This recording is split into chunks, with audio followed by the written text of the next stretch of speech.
everyone. Welcome to CyberWire-X, a series of specials where we highlight important security topics affecting security professionals worldwide. I'm Rick Howard, the Chief Security Officer, Chief Analyst, and Senior Fellow at the CyberWire. And today's episode is titled The Real Costs of Ransomware in 2021, 2022, and Beyond. As you all know, ransomware is the problem that everyone is talking about these days, yet somehow continues to get worse with each passing year. Some pundits estimate that the ransomware bill will reach a whopping $20 billion in 2021. In this show, we're going to put on our prognosticator's hat and try to anticipate the direction the ransomware environment will go in the next 5 years. One program note, each CyberWire-X special features 2 segments. In the first part, we'll hear from industry experts on the topic at hand. In the second part, we'll hear from our show's sponsor for their point of view. And since I brought it up, here's a word from today's sponsor, ExtraHop.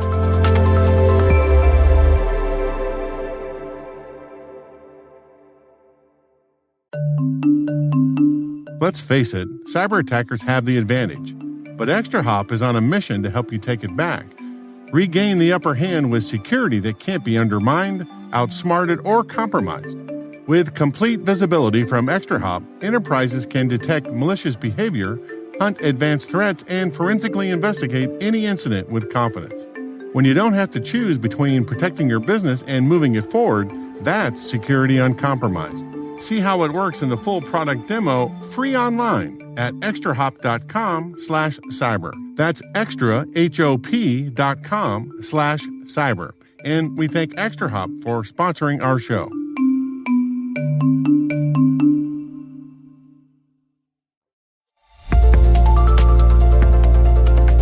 Joining me at the CyberWire hash table for the first part of our show is one of our regulars, formerly the North Dakota State CISO, but now the new CISO for the Environmental Systems Research Institute, headquartered in Redlands, California, Kevin Ford. Kevin, thanks for coming on. We're talking about ransomware, and we've had a number of new developments, new innovations, if you will, just in the last couple of years, from both the good guy side and the bad guy side. Ransomware groups have gone after critical infrastructure targets like oil pipelines and hospitals. Their business model has diverged from a one-stop shop to a SaaS model, or an affiliate model, if you like, where criminals can subscribe to services like phishing as a service, access as a service, and others. And on the good guy side, we've had international law enforcement organizations increase the pressure on these criminal groups by conducting influence operations on underground message boards and hacking back to disrupt the criminal infrastructure. In response, some ransomware groups have rebranded or claimed to disband altogether. I think it's safe to say that this is a dynamic environment. So, Kevin, I've asked you to bring your crystal ball to predict what we might see in the next few years. Let's just start with a year from now. What do you think is going to happen? More chaos or something more predictable? I think that ransomware is such a lucrative threat vector that I expect it to increase. I think ransomware will become probably, I don't want to put any dollar signs around it, but I bet it'll increase by maybe about 30 to 50% again this year as far as events. And it would be actually really cool to have some numbers on how much money is being funneled down that pipeline. I'm sure we'd never get to accurate numbers, but I bet that will also increase as well.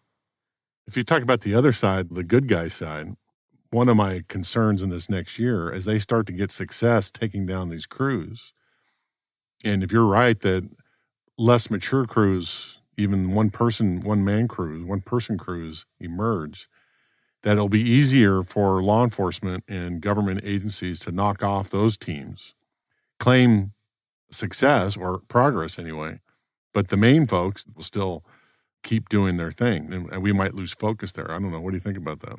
I think that's a possibility. I also see the reverse being something that could potentially happen. From a research perspective, if you're in a lot of the chat rooms and areas that I traverse when I'm looking into these things, you'll see a number of individuals just taking it up with tools. So I could see it becoming a case of whack-a-mole, where we go after the big crews, maybe take them down, but the tools exist, and one person or two people pick it up and run with it, and then all of a sudden you have this very distributed environment of ransomware attacks where potentially you can't trace it to any one particular sophisticated threat actor. It becomes more of a kind of whack-a-mole constant nuisance type scenario. What I anticipate is, like we said, there's going to be more SaaS services offered underground to the criminal element, because even though it looks like all that stuff you could just grab the code and use it the way you want to, it turns out that running code and running platforms to do complicated things is really hard to do. And so if you're not maintaining that code, then I could see the main lever that governments and law enforcement has is just dismantling the infrastructure so they can't deliver that service. I think we're seeing that now, but I don't know. What do you think?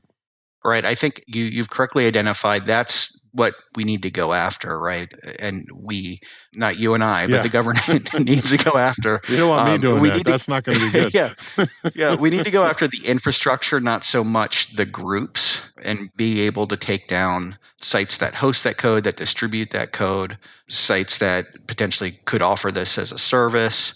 I will say I'm not particularly hopeful that it can be done easily. I think we've seen with other types of attacks and other types of cybercrime that we just hop around the internet, right? Until we get to a spot where it's just this big game of whack-a-mole. But yeah, I think that is the logical constraint to attack in order to try to disrupt ransomware as much as we can.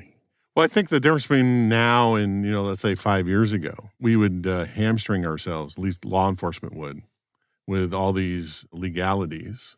We can't move into other foreign countries unless we have an agreement with them. And for specific countries like Russia and, say, China, maybe Iran, and especially North Korea, we're just never going to get those kinds of things. And there hasn't been a willingness up until now to disregard those laws. That gives us more options than just the legal route. I think that potentially there is maybe a mismatch internationally in the way these sorts of crimes are perceived. I think we certainly see it that way, but I think maybe some other nation states may reap the benefit of these sorts of attacks occurring.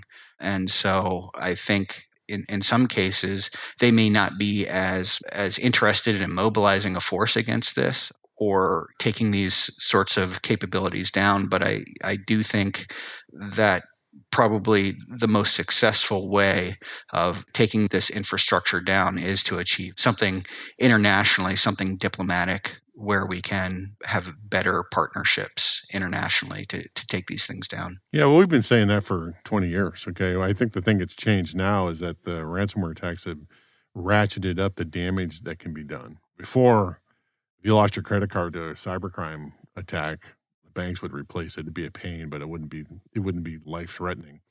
But we're in a different situation now. This first year, I think that Western governments have decided that there are more cyber operations on the table as things they can do. Would you agree with that? I think that's the case. I definitely think now that we're seeing it in critical infrastructure that there's more willingness to go after this as a serious threat. Let's forecast 3 years out. I think you and I agree that 1 year the governments have decided that we're going to do a little bit more. Let's assume that Western governments start attacking these folks on the internets, start taking down infrastructure. What else is happening there? What's going to happen? I think we start to see a paradigm where I think everyone really understands that really severe harm can be caused in the cyber realm. And I think all the things we said about year one as far as going after infrastructure becomes even more solidified. I think it becomes more instantiated in policy. I think there becomes a better understanding of what kind of the quid pro quo is as far as retaliations around critical infrastructure and attacks on that sort of thing in the cybersphere.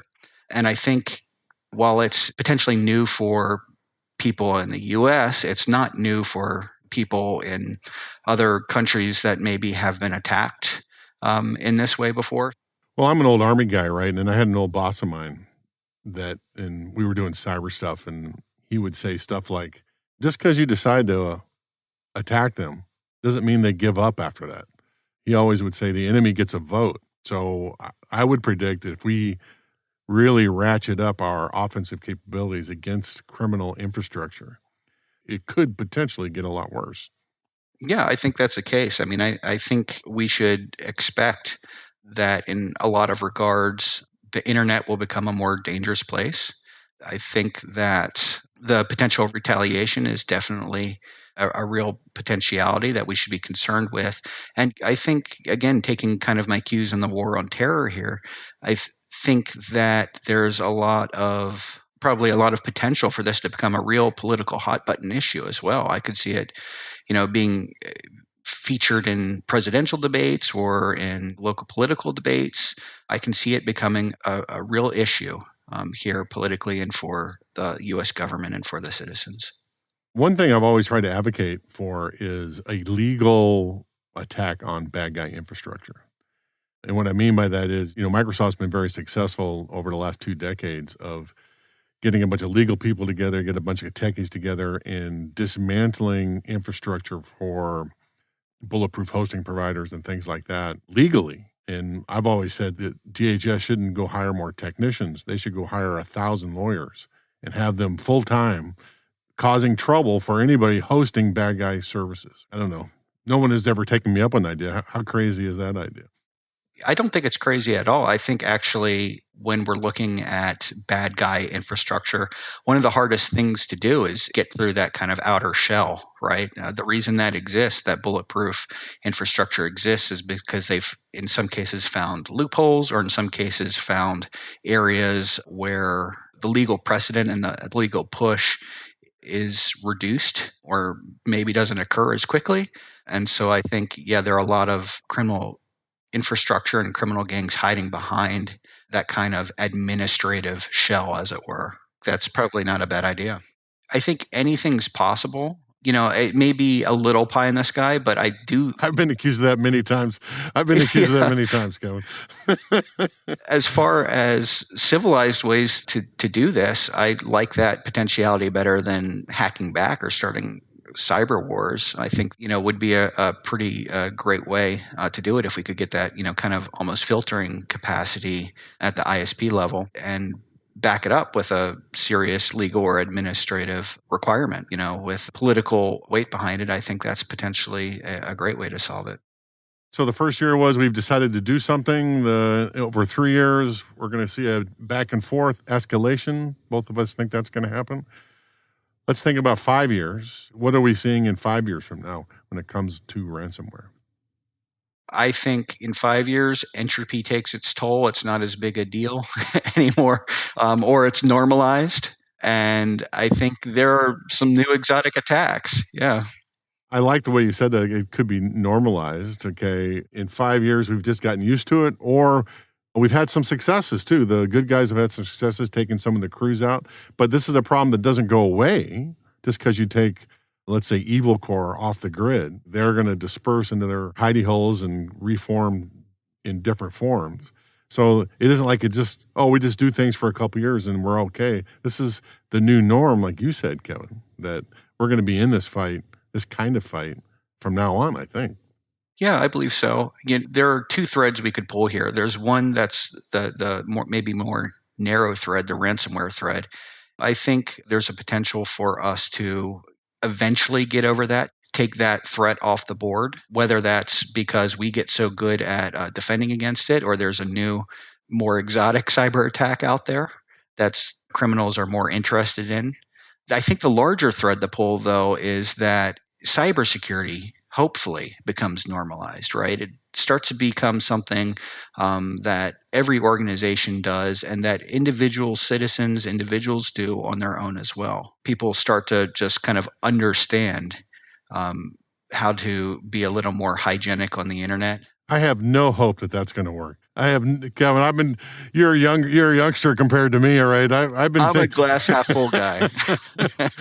I don't see the populace deciding that, even if they could do hygiene better, I don't see them doing it any better. But I'm a glasses kind of half empty kind of guy compared to you. Yeah. Well, I'd counter with this, right? I think tech companies have a responsibility here really to push the end user into a better cyber posture. And I think that as soon as our Facebooks, our YouTubes, all of the social networks, as well as, the other things, banking, Amazon, so on and so forth, start enforcing really important cybersecurity measures like MFA and whatever else comes down the line here, if they'll start enforcing it for the end user, I do think certain cyber hygiene habits will increase and will become the de facto way of doing anything on the internet. For many years, my generation of security practitioners have said, well, we just got to make the user smarter. I think that's the wrong answer. We have to make it so they cannot make mistakes on the internet. Why? I'm the chief security officer here for the CyberWire. We have a anti-phishing program, from KnowBe4. And out of the 25 employees we have, I've been fooled twice. And I know what I'm doing. I can't expect grandma to absolutely know what to look for in a phishing message, right? I think that's a ludicrous proposition. Like you said, the tech companies have to make it so that it's more secure, enforcing really simple things like multi-factor authentication and others we've all talked about over and over again. So last words on the future of ransomware, Kevin. What do you think? Any words of wisdom you can pass our way?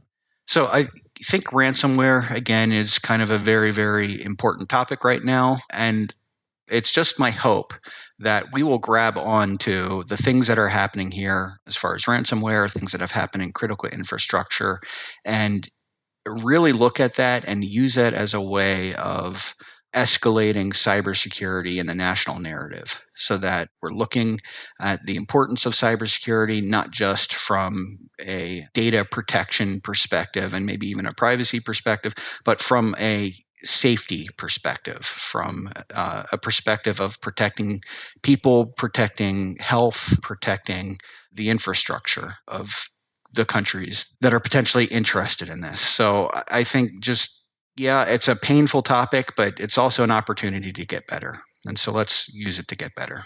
Well, I'm going to subscribe to the Kevin Ford glasses half full kind of philosophy. You should. Yeah. It's great over on this side. Thanks for coming on, Kevin. We really appreciate your thoughts, and we'll have you on the next time.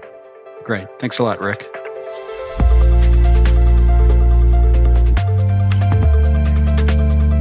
Next up is Dave's conversation with Mike Campfield, the VP and General Manager of International Operations and Global Security Programs for ExtraHop, our show's sponsor.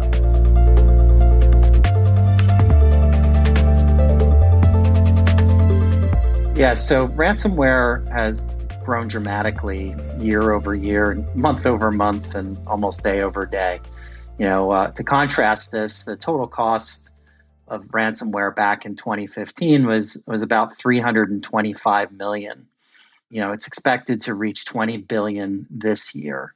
So it's about a 6,000% increase. I'd love to be in a business that does that in just about 6 years. And so that's actually from Cybersecurity Ventures, those numbers, and incredible growth in a bad way.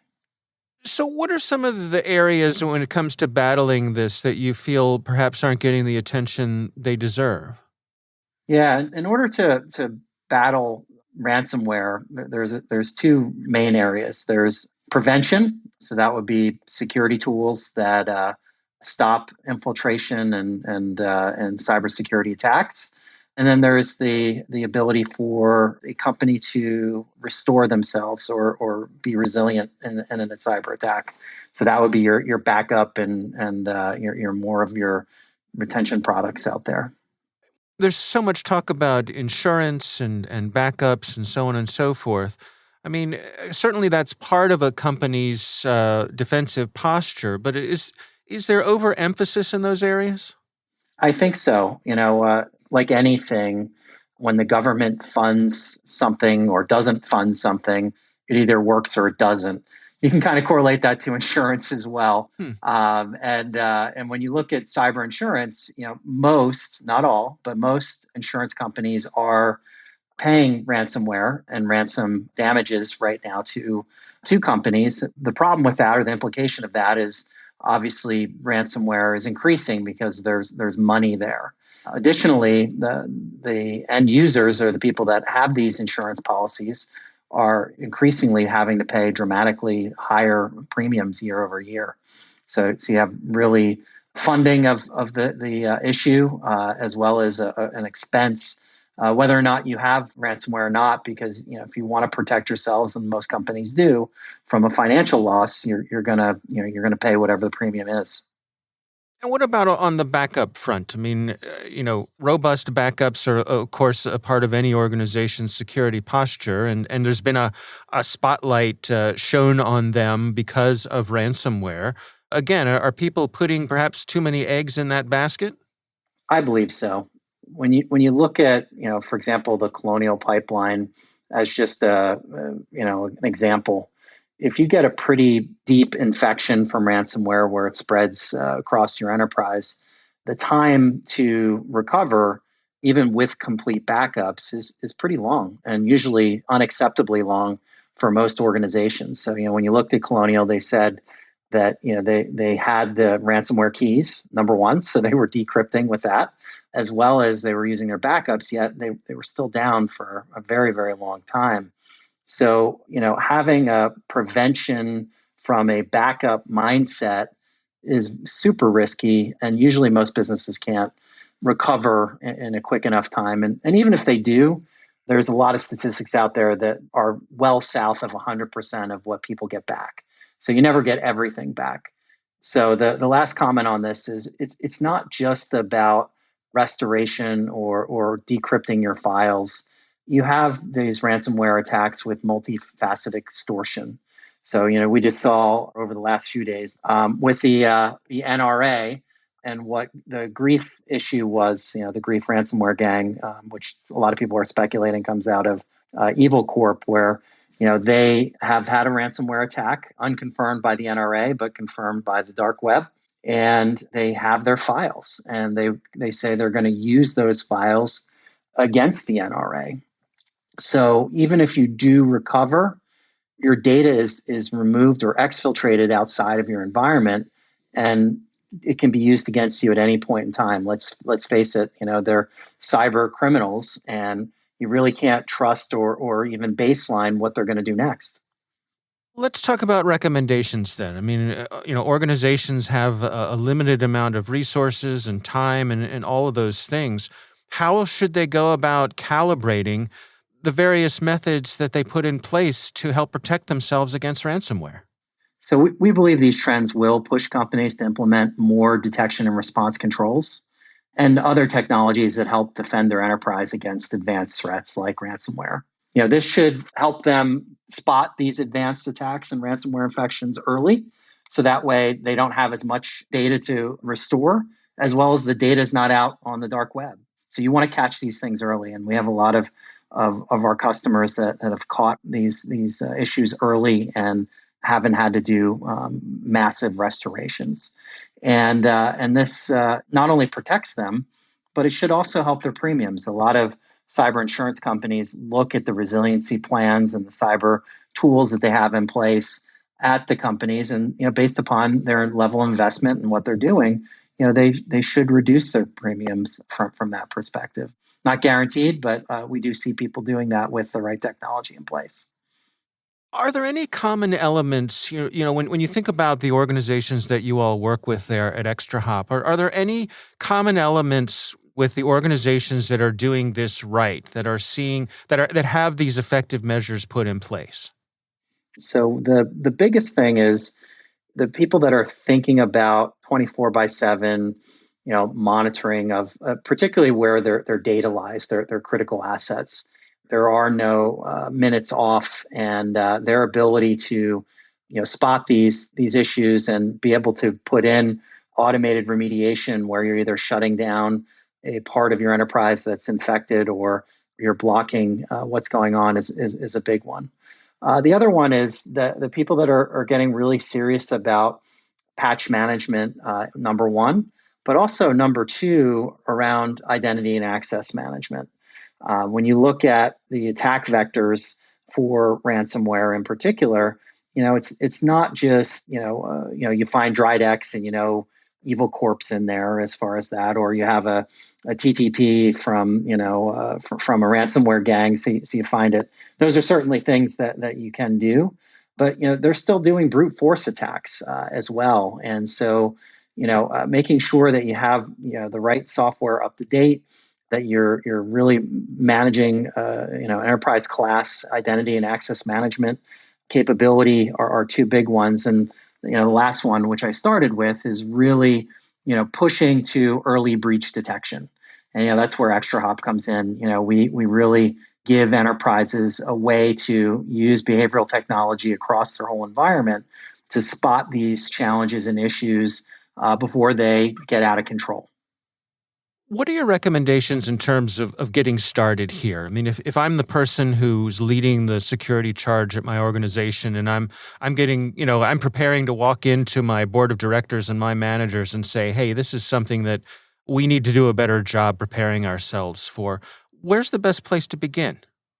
Yeah, so I have the fortune of going all around the world and speaking to a lot of peers and people that lead these programs for just this one question. And the first one that everybody believes is one of the more successful ones is data and comparing your organization to the unfortunate people that are out there. So, if you're in finance, you can bring up a financial ransomware attack. If you're in healthcare, you can show where hospitals or any parts of the organization have been shut down, and obviously any minute that those places are shut down are completely unacceptable. So you kind of do this peer review, so that way you have some evidence of what's happening out there. And then secondly, which was a great question you asked a couple of questions ago, is okay, what's the playbook in order to mitigate this issue? And a lot of CISOs that I speak with, they'll even have peer organizations talk or at the board, or give them some information and leave their contact information available, so that way they they can see these playbooks for incident response. Additionally, there are a lot of resources out there, whether those are professional organizations like a Mandiant or any other kind of cyber incident response company that can come and really help you do all the different phases of this. So, it starts out with a security program assessment. So baselining where you're at, where you need to be in order to mitigate ransomware. Then really what are you going to do once you have it? So a lot of great playbooks around response readiness assessments and, how do you handle downtime? So, going back to the fact that, you can have a backup process, but if you don't have a fully implemented plan of where, you can take things offline, or ways to restore, or ways to, really bring your business either down or back up through some of these plans, you really fail once these kind of accidents happen. And we always recommend, and the most cybersecurity practitioners recommend, running through many of these events during the year, at least quarterly, to make sure that they're ready in the inevitability, almost unfortunately, that something like this will happen to them. And that's our show. We'd like to thank Kevin Ford from the Environmental Systems Research Institute and Mike Campfield from ExtraHop, our show sponsor, for being on the show. CyberWire-X is a production of the CyberWire and is proudly produced in Maryland at the startup studios of DataTribe, where they are co-building the next generation of cybersecurity startups and technologies. Our senior producer is Jennifer Iben. Our executive editor is Peter Kilpie. And on behalf of Dave Bittner, this is Rick Howard signing off.